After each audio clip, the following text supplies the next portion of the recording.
Good morning and welcome to the Adult Education and Workforce Development statewide webinar for March 10th, 2021. I am Jerry Hafner, and joining me this morning is the Adult Education team and several special guests. It was just a year ago that we began using a variety of digital platforms to stay connected in the darkest of times. Through uncertainty, we found ways, though, to stay together. Look at the words at the top of your screen, connecting and engaging. It's what we do. Although it's been difficult at times, Zoom, WebEx, Google Meets, and Teams now seem like familiar friends. And one of your colleagues said Monday, this new digital frontier has brought out the best in teachers. Anywhere, anytime, they will do anything. They are loving the excitement. And we love that you're with us today. We have over 90 on the webinar. And if I could, I want to begin this morning with our colleague, Michael Coleman. He is the Young Adult and Special Populations Manager for DWD. He has reports for Out of School Youth and JAG. Welcome this morning, Michael. Thank you, Jerry. Hello, everyone. Our virtual career development conferences are underway across the state. In this photo, you will find students from Avon High School at their conference last year. These students are doing amazing work, even amidst technical difficulties they have experienced. And our partners in each region have been extremely helpful as they get through their creative solutions, their financial literacy, their public speaking, that they're doing all this virtually. So it's pretty amazing that these high school students are doing this, and then it'll culminate to our state meeting that we'll have in a few months. On the out of school youth side, we have begun setting up Teams meetings with juvenile justice connected youth that are still in our state facilities to meet with youth case managers at their local work one. So this is all occurring before their release. So it's a way of establishing a connection with them, especially if they want to go into getting services through work one. So our first few have turned out great. We look forward to continuing to do this as we continue to improve the lives of the young people and potentially connect them to the services you all provide. Thank you. Well, thank you, Michael. And they do, and from that slide, look like they're having a great time. Why do young people drop out of school? Let's listen to Michaela Burris's words. She attended Newcastle's adult education program. She said, I'm 18 years old and I live in Newcastle with my grandparents. My grandma and my grandpa are supportive and I love them. Family is important to me. Education is essential, but I found high school hard, stressful, and overwhelming. I was distracted easily at school and wasn't doing a great job scholarly wise. Then, due to many things going on in my personal life, I was absent for much of my senior year and ended up dropping out of school. To accomplish my goal and learn as much as I could in the process, I started Newcastle's adult education class in the March of 2020. Of course, what happened at that time? A week after beginning the program, ABE needed to go remote due to COVID-19. Because of ABE, not only did I pass the HSE exams, but I also earned an honors high school equivalency diploma. ABE, she said, was a perfect learning environment for me. I enjoyed the calm, low-key atmosphere at ABE. The instructors are so sweet and supportive. I appreciate that the ABE program was flexible with my needs, especially since I have trouble focusing on one task for too long. Having an HSE diploma will give me a wider variety of options to do what I want to do in life. I honestly don't know for sure what I want to do for a career. I'm still trying to figure it out. Having an occupation in which I can do something that I love and make a good income is my ambition. I like the idea of starting my own business, owning my own house, and taking care of my family is where I see myself in the future. Options, choices, opportunities, the chance for a better life. Does this sound familiar? Isn't that what everyone wants out of life? An opportunity for a better tomorrow? First Lady Dr. Jill Biden said, "We've been through some really tough, hard times, but I think the good thing about educators that I love is we've learned from this.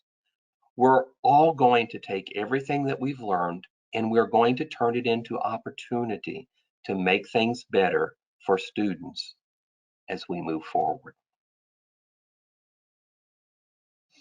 There's a lot of good news out there, a lot of good news. Our friend and colleague Sheila Butler of Broadview Learning Center in Bloomington was named recently as one of the 2021 Educators of the Year by the Greater Bloomington Chamber of Commerce. Sheila said, "The most rewarding thing is seeing my students succeed. I get great joy out of seeing my students pass their tests and go on and do something with their life. It is the reason I get up every day and go to work, and it is what keeps me working." Well said, Sheila. The awards continue to flow in. The Greater Bloomington Chamber of Commerce also named Broadview's Indiana online-only distance education program for English language learners as its 2021 Leading Light awardee. Of the award, Rob Moore, director, said, "Vincennes University launched Indiana online only for high school equivalency students a few years ago. So that inspired us to partner with VU to offer the same format for English language learning." Um, as I was saying, we have 100, as Rob was saying, we have 104 students currently enrolled from Bloomington to Fort Wayne. And we have 2 local companies, he said, who are participating with English classes for their employees. The first is Boston Scientific, and then the second is Juan Sales Realty.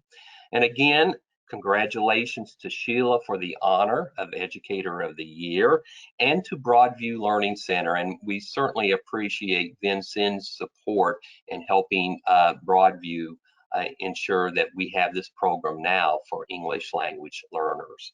Next slide, Bryn. All righty. As I mentioned in last month's webinar, Jennings County Adult Education was recognized as an innovative practice in adult education by the Advancing Innovation in Adult Education project, led by the Manhattan Strategy Group.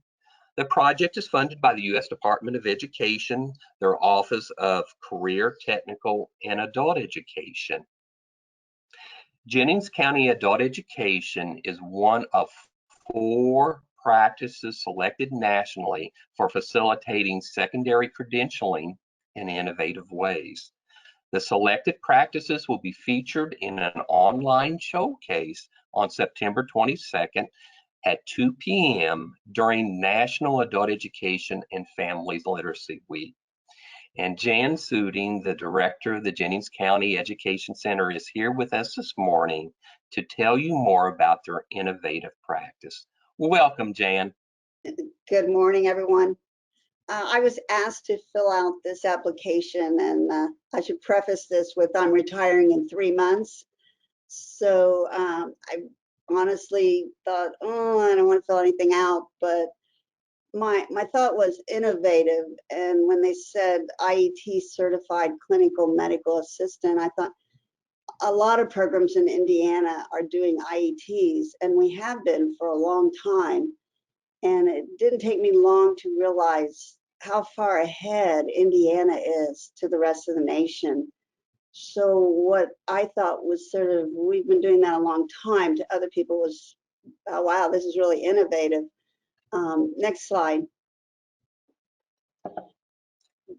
The focus of this was partnerships, not so much the IET portion, but that we were forming partnerships. And when we started our CCMA, we did not have any trainings going in Jennings County, which is very rural.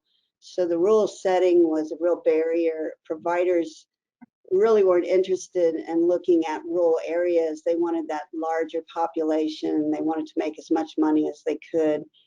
Our students, we have a lower economic area here. They did not have transportation that would allow them to travel to other counties to trainings. And our students really lacked confidence and skills to even get the necessary jobs. Even if they got training, they didn't know how to go about. They didn't know how to travel, how to apply. It was just a barrier for them. So on the other side of the screen, I have our forces, and I don't like to call them solutions because for a lot of these problems, there is no solution. You just put a force to it and hope it works out the best it can. But we had a thought that we had empty classrooms, and if we could get a provider to come here, that they could have free classroom space.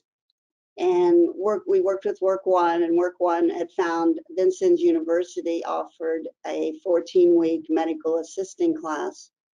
And I got in touch with them, and they were willing to send an instructor for the free rent. And then what we do is we also advertise and build the cohort. Work One assists students to overcome any barriers and then they also help with job searches. And the work readiness skills are taught right in the IET, of course, and we have added the WIN to that. But for our rural area, we found that strategic partnerships were really needed. And this is something that businesses have done for a long time.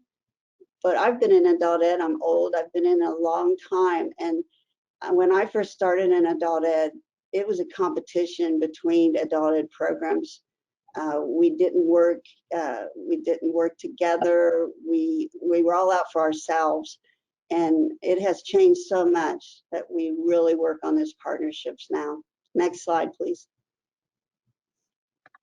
The other emphasis besides partnerships was on outcomes. And I was really disappointed on our first CCMA offering. I worked so hard, my whole staff, we worked so hard to get everything going. And from our program, in that first cohort, we only had 2 students. Luckily, they finished, they completed, they passed the CERT test, and they both became employed in the healthcare field. Next, that was in the fall, and then in the spring, it picked up. We had 5. I was still disappointed, but our outcomes, you can see, were pretty good. We even had one of the girls go on to start school to earn a bachelor's. So the next year, word had gotten out, and 15 entered the class. Pretty good results. 11 ended up getting a verified job in the healthcare field. Spring, same thing. We were chugging right along, and then of course COVID hit. So you can see our statistics drop there. Currently, things are starting to pick back up. We have currently 6. Well, altogether we have 22 people in medical assisting classes currently. We've added in another provider. We've added Trainer Connect. But the award was not so much on the innovative idea of an IET, but the idea of an IET with partnerships in a rural area, and then on our outcomes. So I feel like this award could be given to anybody in the state of Indiana because we're all doing this. And just proud that that this award did come back to Indiana. Thank you. Well, thank you very much, Jan, and your program and you are very deserving of this national recognition. So congratulations again. And Thank you. also on behalf of the adult education staff and nearly 120 folks who are listening in and watching the webinar, you mentioned that you will, and I knew that you would be retiring in about 3 months at the end of the program year. So congratulations. I know it's been a tough year for everyone and especially for you, but congratulations on your retirement. And I wish you all the best in the future. And thank you for everything that you have done for our students in rural areas and for our state. Thank you so much. Yeah, thank you, Jan. All righty, let's turn to measurable skill gains. And I've mentioned this in many of our regional provider meetings, but the U.S. Department of Education made additions to the National Reporting System for Adult Education, additional measurable skill gains. Currently, as you know, we report on 3 measurable skill gains. When a student moves up one or more educational functioning levels, as evidenced by a post-test, we record the success as a measurable skill gain on NRS Table 4. And of course, Table 11 and 12 and TABE Class E are the approved tests in Indiana. We may also record a measurable skill gain if a student earns a high school credential or if he or she exits the program and enters post-secondary education or further training. The key word on that last measure is exit. So within the last week, the U.S. Department of Education approved 3 additional measurable skill gains. And these are retroactive to July 1 of 2020, last summer when the program year began. States may report the new measurable skill gains for PY 2020 and as an option, and the new measurable skill gains, however, are required reporting for all states beginning July 1 of this year, 2021. Indiana has opted to report any gains earned by these 3 options this year. The new measures will be added to Enter soon, and Matt and Bryn will provide updates in just a few minutes. Please be aware the new measures apply only to students enrolled in IET and WEI programs. The new measures are post-secondary transcript or report card. The second measure is progress milestones, and the third is skills progression. Realize that the definitions that I'm going to provide in just a few seconds are broad. They are broad descriptors, and we do not anticipate any further guidance from the U.S. Department of Education. Roy and team, though, are working to provide some additional guidance for you that we will be getting out. But let's first begin with post-secondary transcript or report card. Programs will record the most recent transcript or report card that shows a participant is meeting academic standards. In post-secondary education, a gain will be reported for students who complete a minimum of 12 hours per semester, or for part-time students, a total of at least 12 credit hours over the course of 2 completed consecutive semesters during the program year. This is post-secondary transcript or report card. Now let's move to progress milestone. Again, this is for students who are enrolled only in IET and WEI programs. Programs will record the most recent date the participant had at least a satisfactory or better progress report toward established milestones from an employer training provider who is providing training. As examples, this would include completion of on-the-job training, OJT, or completion of 1 year of a registered apprenticeship program. This is progress milestone. The third measure for IET and WEI participants is skills progression.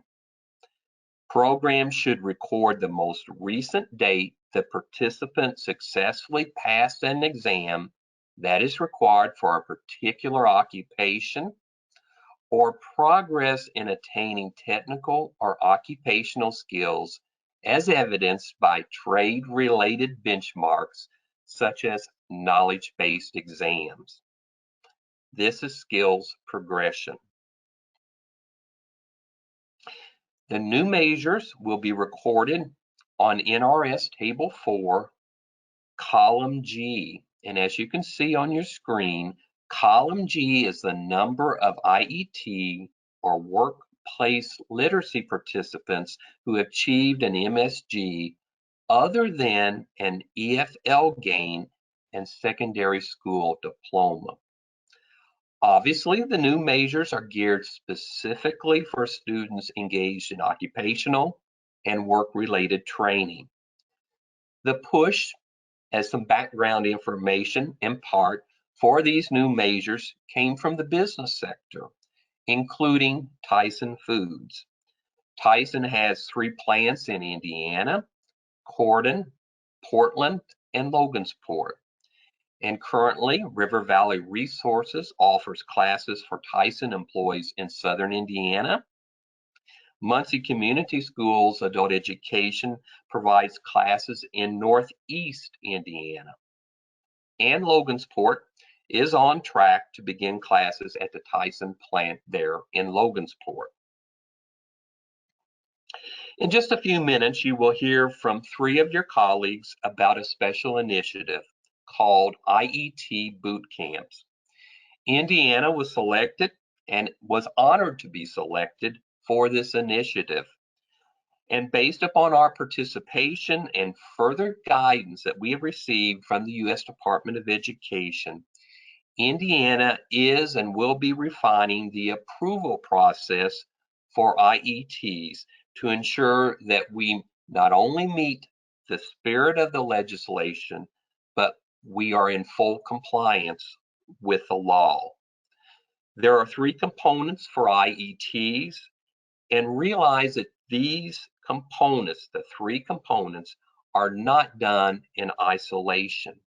You will hear from our colleagues this morning the words, a single set of learning objectives. The 3 components are adult education and literacy, workforce preparation and training. And we often hear the story that's been told to us from the U.S. Department of Education of states and programs that staple three very distinct lesson plans together to form an IET. And obviously what they have told us, this is the wrong way to develop and to create an IET. Lance will discuss a little bit later the workforce preparation and how the essential skills courseware is part of this alignment process. And as you can see on your screen there as background, WIOLA emphasizes on work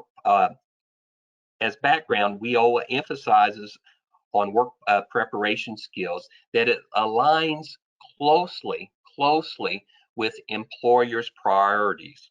And as I mentioned to you earlier, Tyson's push in part for adding these new measurable skill gains just adds more to our toolbox when reporting outcomes for our students. Next. And according to Skills That Matter in Adult Education, which you heard from Karen Crawford in last month's statewide webinar, employers place high value on these skills and look for them in potential employees. It is important for students to have workforce preparation skills because the outlook is good for those who have these skills. And there seems to be a positive correlation between having these skills and better hiring rates and success on the job. Employees who have workforce preparation skills, or sometimes called soft skills, they have better retention and, as I said, success in their positions.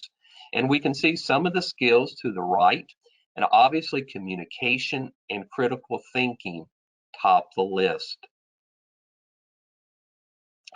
Research indicates that workforce preparation skills may be just as important as academic or technical skills in predicting employment and earnings. And unfortunately, employers say that there is a significant skills gap. Nearly 60% of American employers complain of lack of preparation of employees, even for entry-level jobs. Workforce preparation skills are universal, regardless of the career or the career pathway. Teachers must teach these skills, and students must understand these skills are critical to success. As adult educators, we're challenged to identify opportunities to improve both the foundational and soft skills in the areas of critical thinking, communication, processing, analyzing information, and self-awareness. And additional areas include navigating systems, the ability to adapt, willingness to learn, respecting differences and diversity, and interpersonal skills.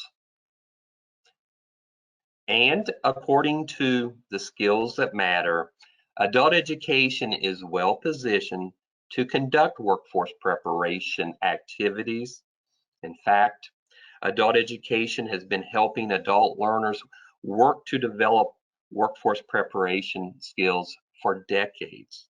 And I concur with this statement because, as you know, I've been in adult education for decades. However, please realize this, that 4 in 10, 40% of our Indiana adult education teachers in program year 2019 were new to our profession, 3 years or less. 40% of our adult education teachers were new. So they're unaware of this. And to continue this discussion and to tell you a little bit more about the IET Bootcamp National Initiative, I've asked Roy, Christy, Connie, and Amanda to share some more information, and I would like this morning to welcome them. Welcome, guys.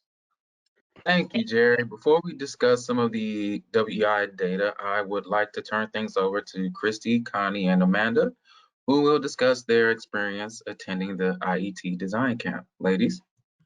Hi, everyone. As they mentioned, several of us participated in a pilot project that was put on by Opte last year about effective IET design. So we're just going to take a few moments to highlight some of the takeaways that we had from that experience. So these are all of the key players that were involved, although not all of us, and I noticed that Roy got rid of his picture, not all of us participated in all parts.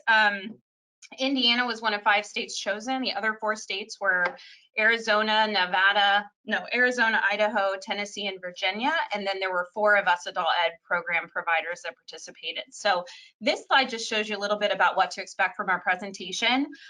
Christy McIntyre Gray is going to talk a little bit about the initial work that took place a year ago, last January, before it all went down. I'm going to talk about this last fall and the training component and the cohort part of that Connie and I and Carol Bible participated in. Then Connie's going to share a little bit about the immediate practices that she changed while she was participating in it. And then Roy's going to bring it home to talk about what this means for Indiana. So I'm going to kick it over to Christy. Next slide. Thank you. Well, January 15th and 16th in 2020, Maryland led a team of two other program leaders, both Connie and myself, to attend the National IET Symposium. The U.S. Department of Education and Office of Career and Technical Adult Education convened 50 leaders and national experts to discuss the IET models under the Workforce Innovation Opportunity Act. So at the symposium, we worked hard to discuss what it takes to have IET programming. What's that baseline look like? There were also conversations envisioning an IET toolkit for successful implementation to provide more resources to the field. And then collaboratively, we worked to build background materials and definitions. The goal was to capture stakeholder needs and opportunities. So just after participating for 2 days, I know that Connie and I walked away with a greater appreciation for Indiana and all that we truly have. We think about 5 things that really make us successful in the state of Indiana that's provided as leadership from our state. That professional development network where our staff are working collaboratively, like Jan was discussing, sharing resources, providing information to each other, and making our work a lot easier by sharing. We also have the statewide conference and the regional consortium. That concept does not exist in other locations, and providing that state leadership to the program level is intentional and it's methodical here in Indiana, and it creates a strong collaboration for sharing information and building programs. The other thing that we really walked away feeling is that Indiana has some flexibility that not all locations offer. Our state is open-minded at the way they look at adult education, and it is an adaptive model that works in community colleges, schools, districts, Department of Corrections, and community-based organizations. And depending on our communities, one of those entities may be best suited to lead. We also see that in our state, we have a great deal of passion around CTE, and the DOC systems are connected to adult education intimately. And then we also have a state director that really thought about incentivizing outcomes. So taking a look at how do you reward the work that's happening and provide some financial incentives for IET and WEI programming.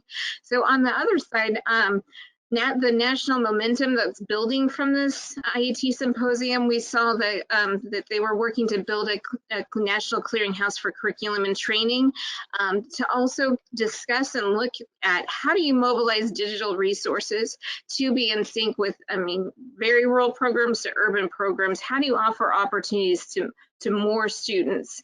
And then we also discussed setting forth best practices and standards to ensure quality. And then last, more exploration on entrepreneurship and apprenticeship opportunities as well. So in the fall, starting in September and ending in December, we participated in 8 training sessions that were via Zoom. I thought the entire project from that point on was really well designed. It was engaging, entertaining. We met once a week for several weeks, but it went by really quickly. And the presenters really knew what they were doing. And so it was really good. During those 8 training sessions, we did learn more about the toolkit that Christy talked about, and we really dug deep into these 4 phases of IET design. So it's all about effective IET design. So we looked at these 4 phases during those 8 weeks and really kind of dug into what those things were. And then we had to choose one of them for the cohort piece. So next slide. For the cohort piece, I chose assessing community needs, frankly, because I felt like that was an area that I was the weakest in.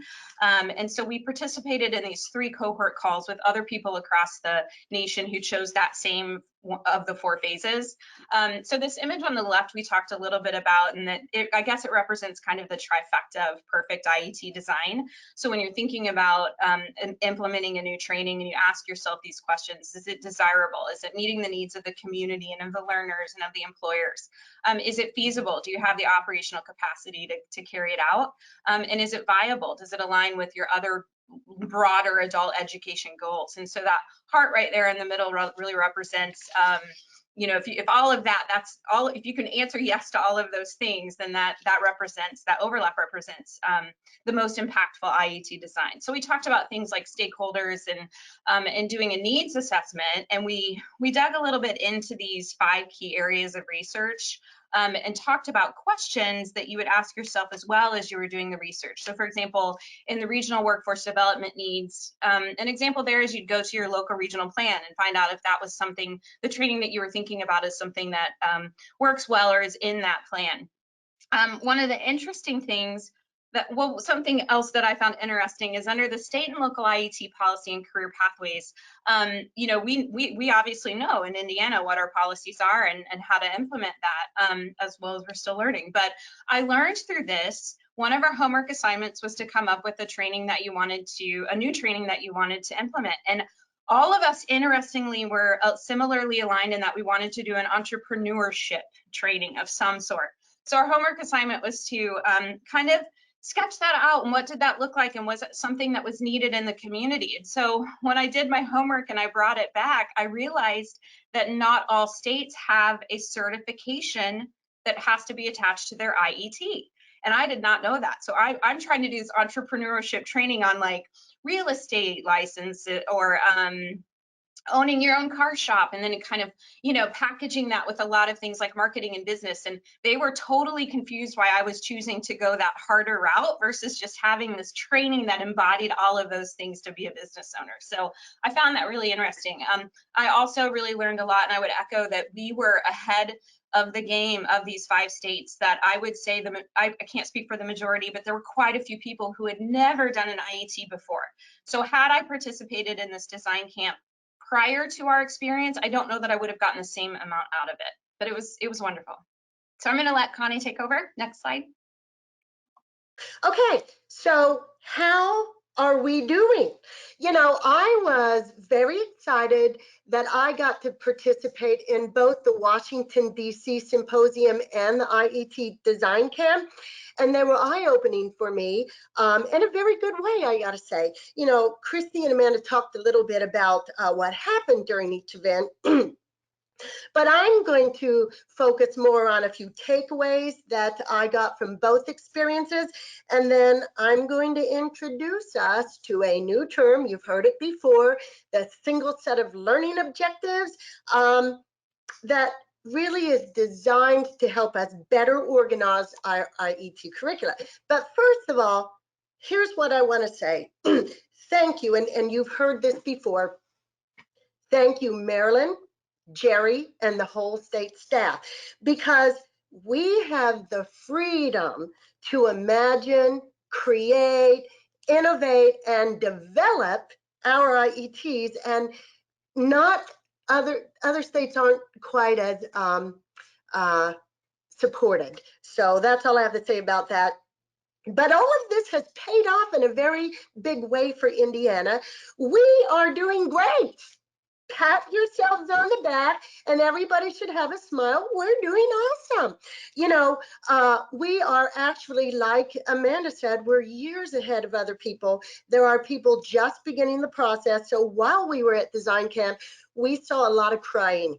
And we were able to help share what we've learned to help get others started. Excuse me. Next slide, please.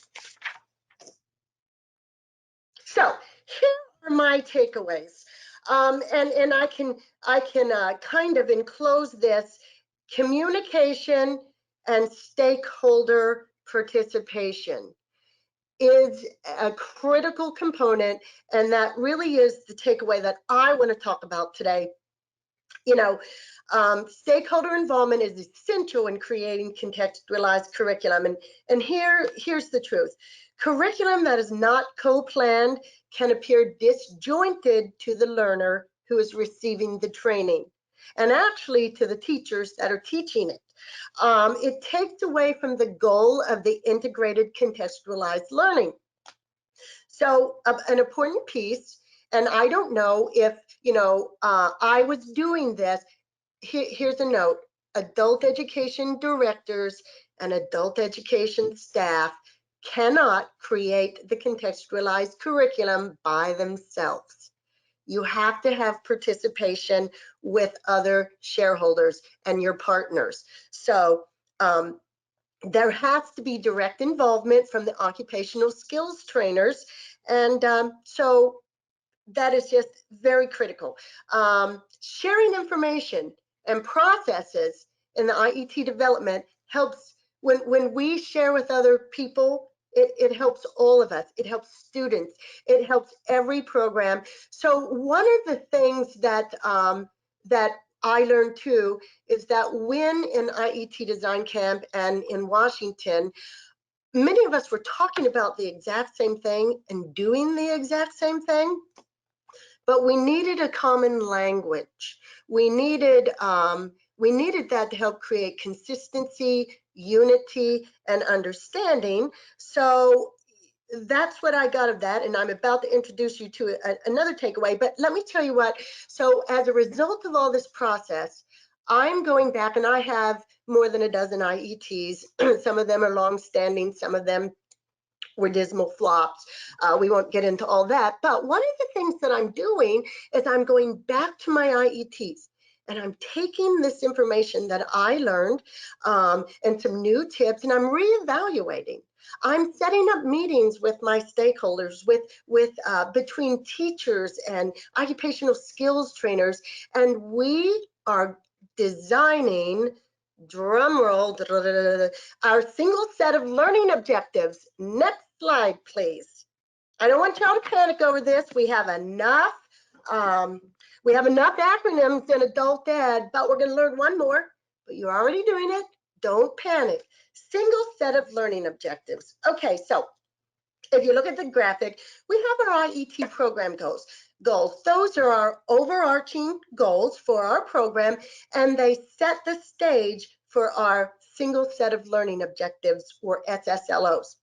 We add in skills and competencies that we need, and then we develop our single set of learning objectives. That is the scope and sequence of your learning, of your integrated learning. So your single set of learning objectives creates and frames the integrated curricula. So one of the things that I'm doing, and I went back and looked at all my paperwork, I looked at what we had written, and we are going back, and the state isn't requiring us to do this yet, but we're going back and we're creating a single set of learning objectives. We had the integrated curricula, but we didn't have the single set of learning objectives to shape it. And I found that when I'm now talking to shareholders, when I'm talking to our occupational skills trainers, they want to be involved in this. They think that we can all do a better job if we work together. So next slide, please. So what is the single set of learning objectives, or the SSLO? And you already know this. It combines the three components. It combines the workforce training competencies, and that should include the digital literacy and the transferable skills that Jerry talked about briefly. And then it also combines the adult education basic skills and content standards that has to be included, and then your occupational skills trainings. So I put this in a circle because it's really not linear, it's connected. It's connected. And before, I'm perfectly guilty of doing what Jerry said, taking three different things, meshing them together and calling that an IET. But now I'm going back and I'm doing a reevaluation. I'm doing updates. So here's a typical example of an SSLO statement. Completers will be able to action, verb, object when they get done. So every single one of your IETs, your curricula, should have a single set of learning objectives, and there's probably going to be 3 to 5 in your program. You don't have to do them now, but be thinking about SSLO as you move forward and you are working on creating yours. I'm also, I tell you, another thing that I'm going to put into practice is that I learned during IET Design Camp and the symposium, I didn't do a very good job of teaching my partners, of teaching the public, of teaching my team exactly what an IET is and what are the benefits for all of us. I knew, but nobody else knew. And now that I've gone back and I'm starting to, discuss with everyone what we're doing, we are now creating truly integrated education and training programs. So with that being said, I think I finished and I'm going to hand it over to Roy. Thank you very much for all that great information. I would encourage everyone to go back and review those slides when you get a chance. There's a lot of great information in those. All right, so looking at the WEI data, last year at this time, we had 1,373 WEI enrollments, and this year we have 821. As a state, we are down 552 enrollments compared to where we were last year at the same time. I know we are all working hard, and I want to thank all the programs that I have been working with to increase our WEI enrollments. Even though as a state, we don't have as many WEI enrollments as last year, some regions have been able to increase their enrollments this year as compared to last year, like Region 4 and Region 10. Other regions are close to last year's enrollments. Regions 1, 6, 7, and 8 are within 20 enrollments of what they did last year. As always, please do not hesitate to reach out to me, and I will continue to attend your regional meetings where we can talk about your data more in depth. Next slide, please. Another word on the IETs discussed by the design camp attendees. The following excerpt is taken from the IET WEI definition that was distributed at the beginning of this fiscal year. The single set of learning objectives, or SSLO terminology, was included in the IET definition. Next slide, please. As you all know, I will be reviewing your IET curriculums after your AEC. All IET curriculums must be able to demonstrate contextualized adult education, essential soft skills as the workforce preparation, and workforce training. All IET curriculum should demonstrate how all three of these components are being done simultaneously and contextually. Next slide, please.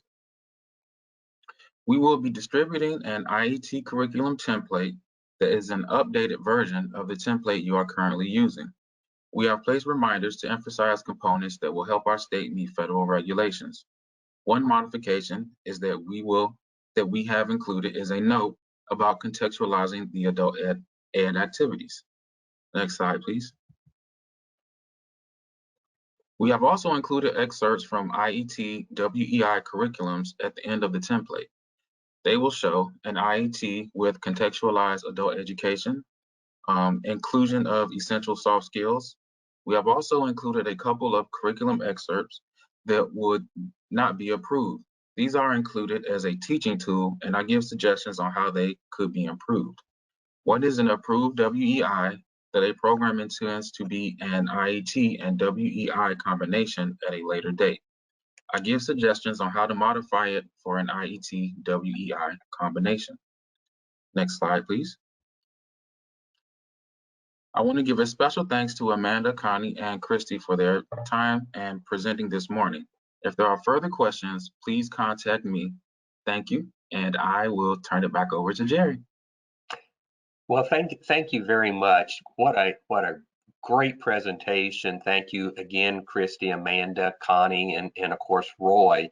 What I'm going to suggest that Matt do, he will post this webinar on our website, but if he could isolate this presentation so that we can post this separately, I think that would be great as well for everyone.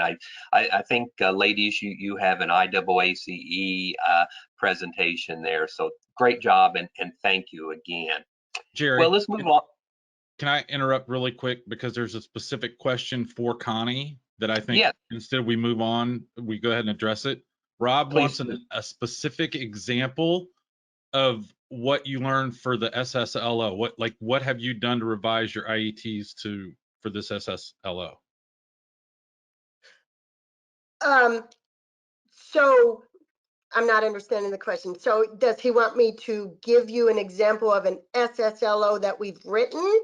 Here's his actual question. Give an example of a single set learning objective from an IET she has revised. And yes, Okay. a specific example. So we are just starting that, Rob, but I can tell you, so here's what, and I was going to use this as a demonstration. I am developing an NCCER IET. So, and I was trying to imagine what I would do. So here's what I'm thinking. So for example, in the NCCER curriculum, there is there's a module on hand tools. So using the SSLO model, I would write, students will be able to demonstrate to the class how to safely use hand tools to measure and cut angles. That would combine, the workforce prep would be public speaking. We would have the math for the angles. We would have the demonstration so that the workforce employment skills could be, you can see those. So that would be an example of a contextualized objective for a certain piece of that curriculum. Does that make sense? I'll let you know in just a second. I think he'll say Okay. yes. Yes, makes sense. Okay. All right. And I will say really quick, at COABE, we are going to we're going to go into this more in depth. There will be a design camp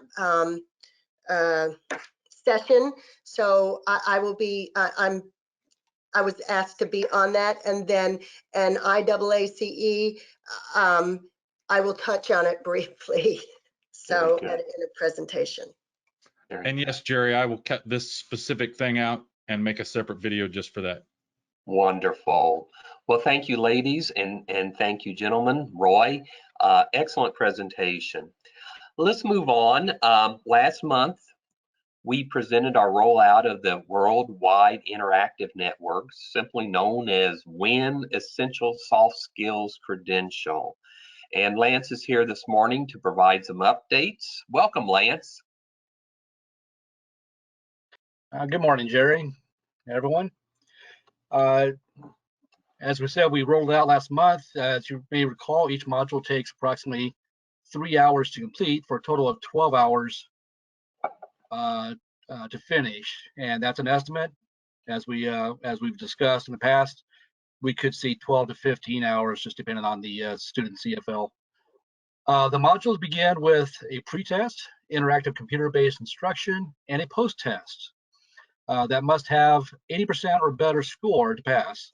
The student must pass all 4 modules to attain the essential soft skill credential. WIN also provides a print version for the facilitator and student.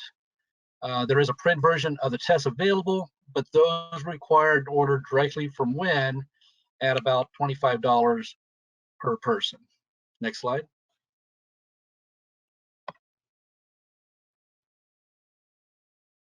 Okay, let me see where I'm at here. Sorry.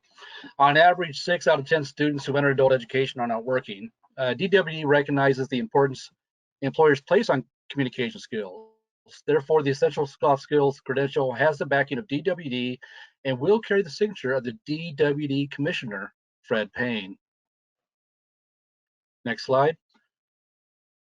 The soft skill credential offered through WIN is not a standalone credential for IET based on policy from DOE, but will complement the industry recognized certification. High school diplomas and HSCs get a person's job app into the HR system. Proper technical skills will get the application looked at by HR. Our students still need soft skills though to get through the interview and pass that first paycheck. Next slide. Existing or approved IETs do not have to have essential soft skill credential embedded, but you're encouraged to explore the software and begin using as soon as your instructors are ready. However, any new IET application submitted must include essential soft skills courseware. We are not accepting PY21 applications for now, and we will not roll over current IETs for PY21. You'll have to apply again. The template for curriculum will be changing for PY21 to incorporate the single set of learning objectives and WIN courseware, which we will cover more in depth over the next couple months. Next slide.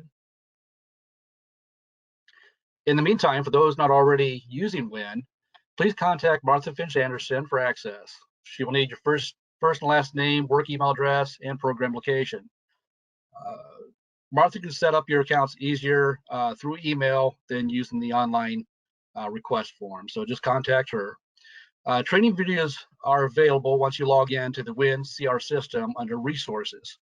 We've had 2 webinars in February, which aren't posted yet. The December 16th one is. Plus we have more scheduled starting March 23rd, March 31st, April 8th, and April 16th. So you should have received an email from the DWD mailbox already for those. Please have at least one person from each of your programs attend one of these sessions. The more the merrier, but at least have one staff member familiar with the courseware administrative process. And back to you, Jerry. Jerry, before you jump back in, I just wanted to say Commissioner Payne is really excited about this program. And yesterday on a meeting that we had, it was suggested that adult education give Commissioner Payne writer's cramp with the number of credentials that he is going to have to sign.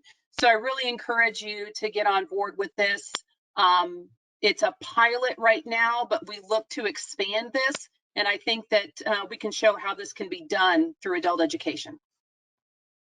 You bet. Thank you, Lance. Thank you, Maryland. And as Lance said, 4 additional trainings have been scheduled. You went over those dates, but again, it is March 23rd from 2 to 4, March 31st from 10 to noon, April 8th from 2 to 4, and April 16th from 10 to noon. And during this webinar, our good friend and colleague Donna Lovelady sent out the email. You should have those dates in your email box currently. So let's move on to professional development. Again, thank you, Marilyn. Thank you, Lance. Dan is here this morning to provide some PD updates. Welcome, Dan. Thank you, Jerry, and good morning to everyone around Indiana. I want to start, I would like to share a best practice that exemplifies the dedication of our teachers in meeting the needs of our adult education students.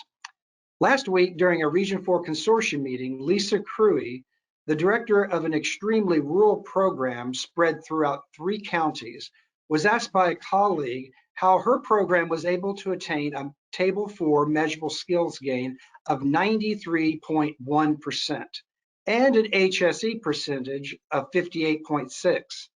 Her answer was simple and direct. Our teachers meet student needs and barriers by offering services anyway, anyhow, and anytime.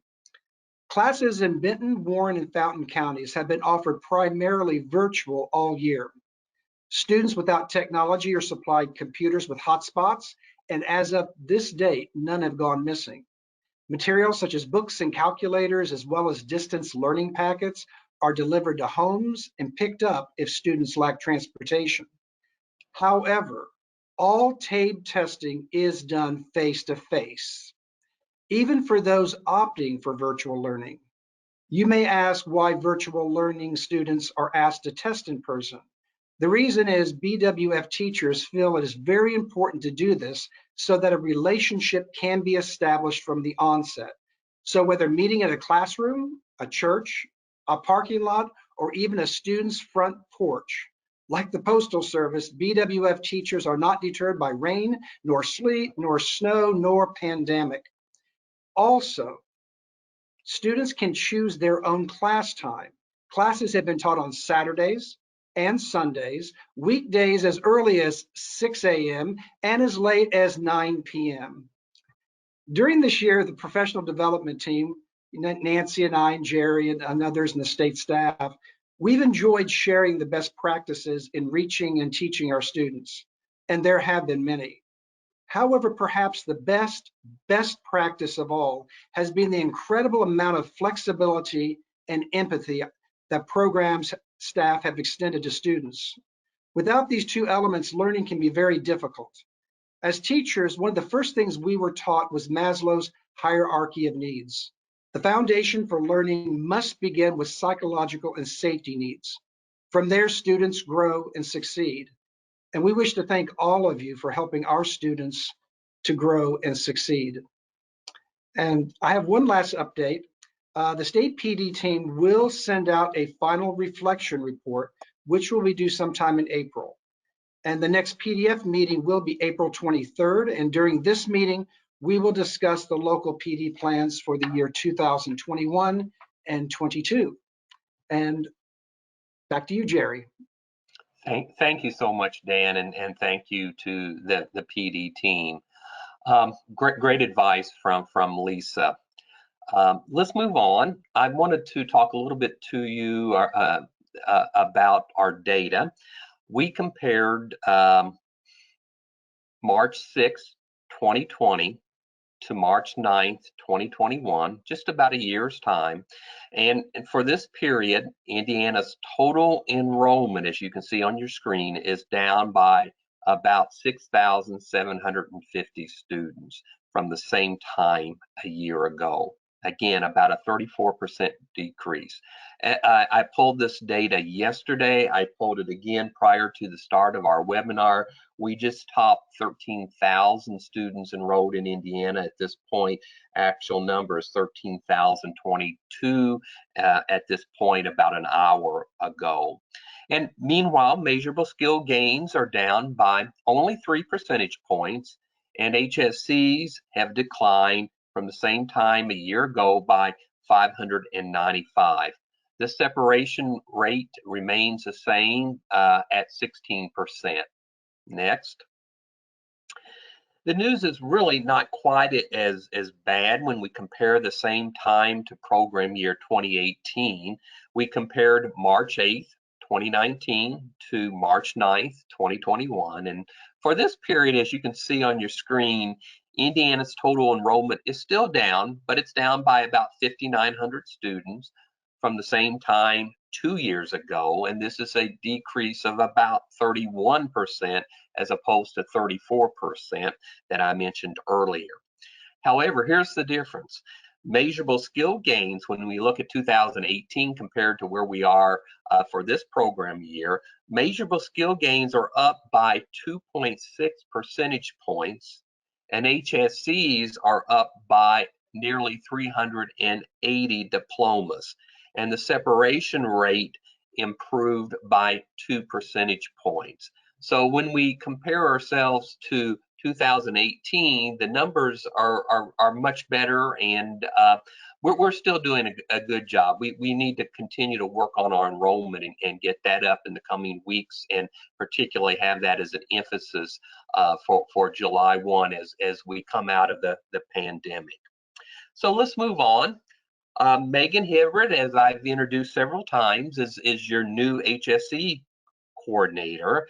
As I've said in previous webinars, please feel free to reach out to Megan for your testing needs. And Megan, we've had about 125 folks on the webinar so far this morning. Welcome, and I know you have some words for our listeners. Yes, thank you, Jerry. Good morning, everybody. Glad to be on here this morning on this beautiful sunny day, 70 degrees down here in Southern Indiana. Kind of want to go over the testing from PY 2019 to now 2020. The dates on the screen were for like program year for 2019, July 1st to March 5th. So we're just shy of right at where we are right now this time of year. Percentage wise, everybody's passed is 79.23%. Not much difference. And then right now, for this PY year, we're at 79.2%. So, it's about a 0.1% difference. The reading score, though, is down, which is I would like for everybody to realize that it is down this year 87.14% from 2019, which was 90.29%. So, and I know, and in writing, obviously, everything is going to be a little bit off because we always said, you know, the numbers are down due to COVID, and we do realize that. And with enrollment being down, we're not expecting perfect numbers, but math is, I know everybody struggles, everybody talks about math and everybody struggles with math, but this year we're actually up in math due to last year.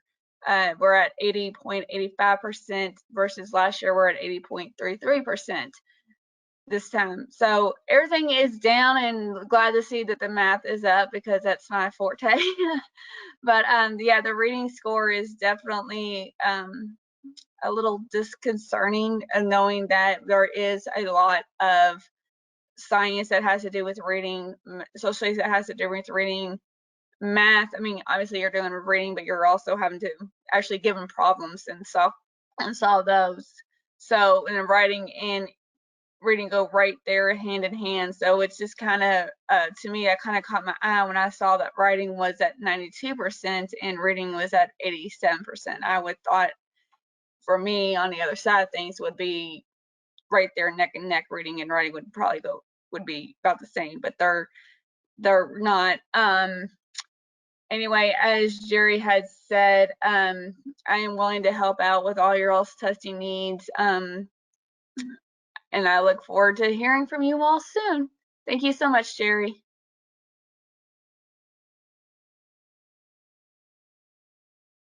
Well, thank you very much, Megan.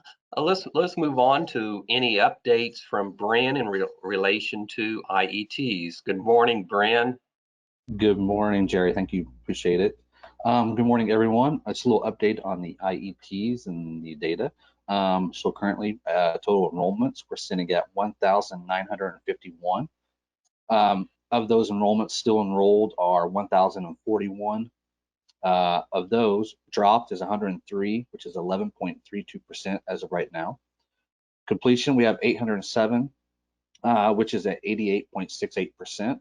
And then for certifications, we're at 698, which is 86.49%. So we have a little bit of work to do to we can get those numbers up a little bit higher. But as always, keep up the great work that you all do out there. We do appreciate it. Thanks, Jerry. Back to you. Thanks, Bren. Let's move on to Matt. And I know Matt certainly will have some updates with the new web-based enters. Good morning, Matt. Good morning, all. And Jerry, you're going to see some change of roozies here. I got to figure out which screen you're seeing because I want you to see this one. Can you all see the AE website? Yes. Somebody. Okay, good.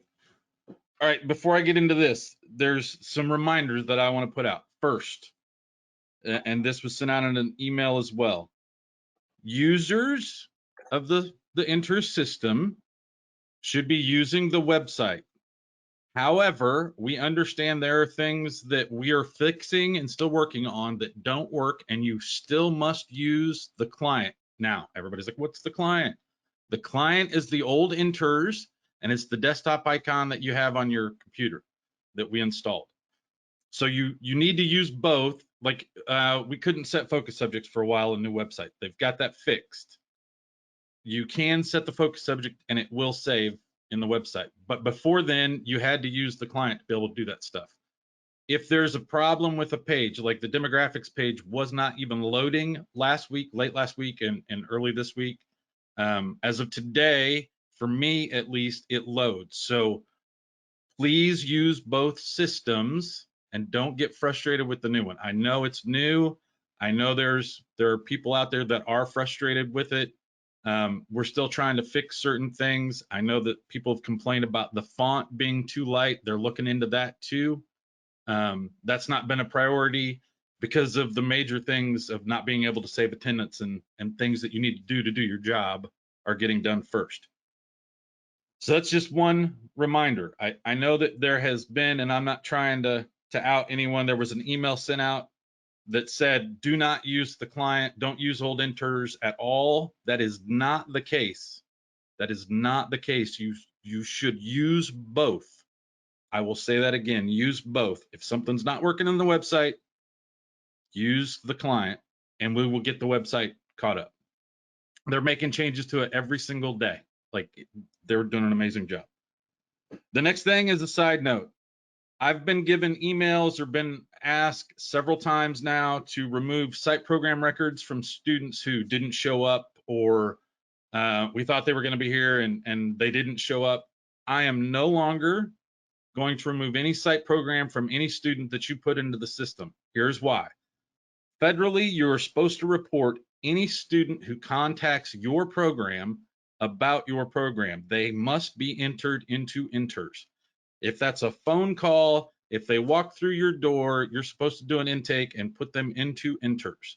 So to me, a person who you thought was going to roll over from the previous year, or you went ahead and did the intake on them and put them in, and they didn't ever show up, is exactly one of those things. So I won't be removing any site programs that you guys are like, oh, it's a bad record, unless it's a dupe enroll, okay, that's causing a dupe enroll, or you put it into the wrong actual term.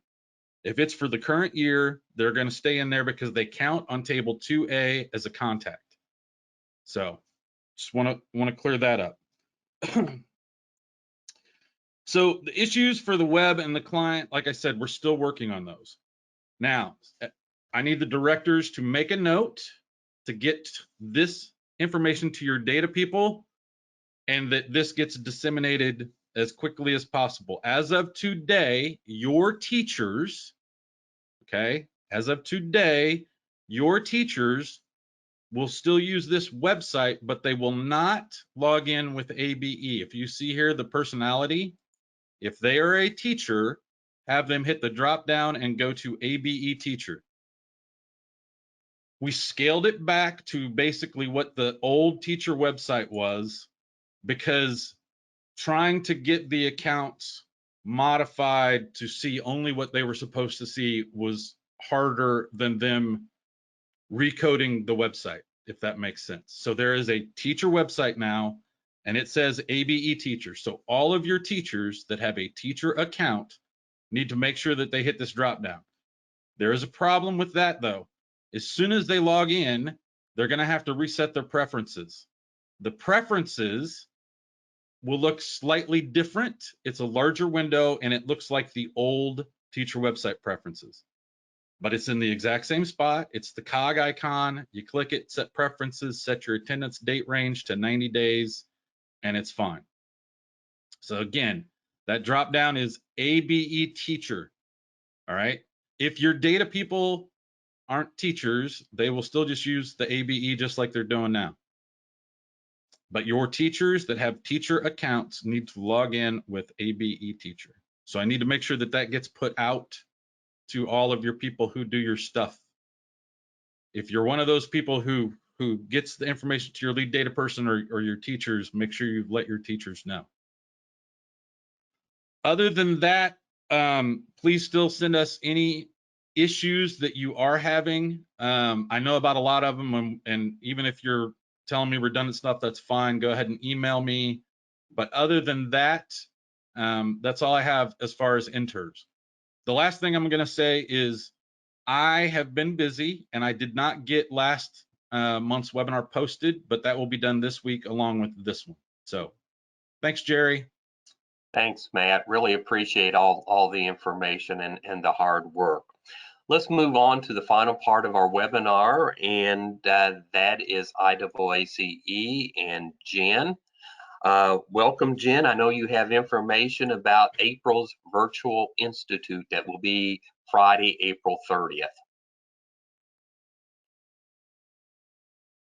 I do. Hello, everybody. We are super excited about the April Virtual Institute. It is our first ever Virtual Institute.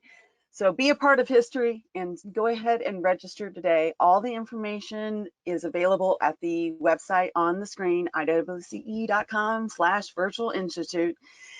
Registration is open. IAACE members may register for $69. Non-members may register for $89, and your support staff may register for $49. That is your administrative assistants, your teacher assistants, and other support staff in regards to that. If you have any questions, always feel free to jump on any Thursday morning Zoom with me to ask more questions or to get help. You can register more than one person. For all of you administrators that like to do that, you can also email me for any more information on that. So with that being said, if you haven't heard, the IAACE conference has officially been moved to the fall. I've never known it to be in the fall. Perhaps it has, but we have moved it to the fall. It's September 29th, 30th, and October 1st. It will be in Blue Chip in Michigan City. And just some information to catch you up to speed on that. The call for proposals has ended. We are in the process of reviewing those. We selected the presentations from that call for the Virtual Institute. But if you submitted for the fall and you are selected for the Virtual Institute, it does not mean that you are not going to be selected for the fall. We will review all presentations again after the Virtual Institute and make the selections for the fall conference. That will be done in May. If we need additional proposals, we may do a recruitment phase where we don't necessarily open it back up, but we will recruit individuals to present. So that's always an option. If you have something that you really want to make sure is a part, then send me an email or go ahead and talk to the person or any conference committee member if they are a part of your team. With that conference thing also, the award nominations has been a big question on everyone's mind. Yes, the awards are moved to the fall conference. The nomination process will open on May 3rd. Your award committee chairperson is Tom Miller, and we will start the nominations on May 3rd, and the committee to select the winners is in process as well. We've been a little busy with the Virtual Institute, so we will probably be doing that in the May timeframe as well. And the award ceremony will be on Friday, October 1st in Blue Chip at Michigan City. Next up, one of the most important times of your membership is going on right now, and that is when you choose your board of directors and board members at large. The president-elect and the secretary position are the two positions that are up in regards to your election committee, or you know what I mean. And then with 3 board members at large, your ballot, your official ballot has been emailed to you. It is also available at the web address on the screen. There is one error in this slide, and that is you have 15 days to submit your vote. You received your ballot on Tuesday, the 9th, and so ballots will be open until the 24th. So I encourage you to take the time and read the information on the ballot about all the candidates. There's a blog coming out right after this call in order to explain why we ask those questions. So I encourage you to take a look at that. And whenever it comes to that ballot, please remember that you should select 3 different candidates for the at-large position. Selecting the same candidate for each position could invalidate your ballot, and it does not count as more than 1 vote. It only counts as 1 vote. So check the blog for more information or jump on my Zoom call tomorrow morning at 10:30 Eastern, 9:30 Central, and that information is also on the website. And then last but not least, we are always recruiting blogs and newsletters because we want to put information that is going on in your world so that everyone can know about it and know all about the good work that you are doing. So we are looking for awesome people to talk about. If you need more information, just email them to me directly. And I think that does it. Back to you, Jerry. Thank you so much, Jen. A lot of information in just a few slides. It's great to have the virtual conference, and it's great to actually have the in-person conference this year. We greatly missed last year. So thank you very much. As we close out here, please join us on April 14th for our next statewide webinar. We will mail out the registration or email the registration link as we get closer to the date. And in the meantime, have a great afternoon. Matt, before we officially sign off, are there any additional questions that maybe Mr. Moore has or our other listeners out there? There are a few. Okay, so this first one is from Ryan King. Will the Alrighty. EFL policy in the DWD website with the new information, will it be rewritten to be updated with the new MSG information about the IET WUI students? Yes. That's a yes. Okay. Then Rob got his stuff answered. Then I do have a question for Mandy Logson. Do I understand correctly that a soft skills certificate won't count as a new MSG if used in IET on column G of table 4? Lance, do you want to answer that question? Lance. Okay, you're talking about the soft skill, the essential ESS soft skills Yep. credential. Will it count as an MSG? That is something that we're still discussing. We haven't rolled out exactly what is going to count, but we'll be having a meeting here shortly and discuss what we will consider and not consider. So just give us a little bit of time. We'll get it out to you in time for the Marilyn, thoughts? closeout. Yeah, I think in the one slide we talk about what does and what Octave counts. I'd refer Mandy back to that slide, and then we will send out further documentation On the ESS, whether it will count it on the within ESS on whether, yes, in an IET or not. Okay. it is not an occupational credential. That's correct. Okay. Then we also have one from Amy Engel. Jerry, will DWD use writing test as a possible MSG? I would like to know if I need to purchase more TABE testing sessions for PY21. No, not currently until we get more direction from the U.S. Department of Education regarding the writing. So no at this point. All right, But next one is... I don't rule it out, but no at this point. Okay. The next one's for Dan. And this is also from Amy Engel. Dan, when are the teacher PDF hours supposed to be completed and put into Inters?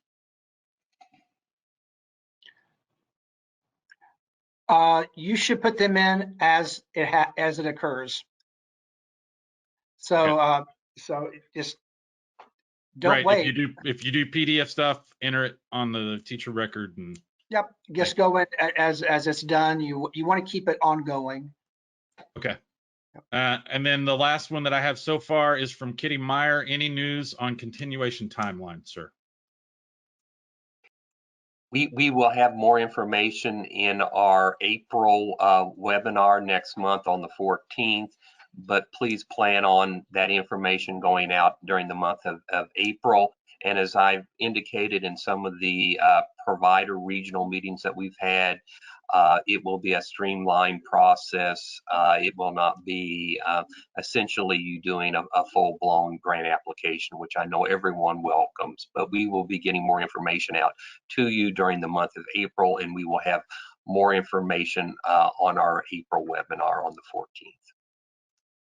That's all I got, I think. Anyone else? Going once, twice, and sold. You guys have a great day. Thank you so much. Bye-bye now.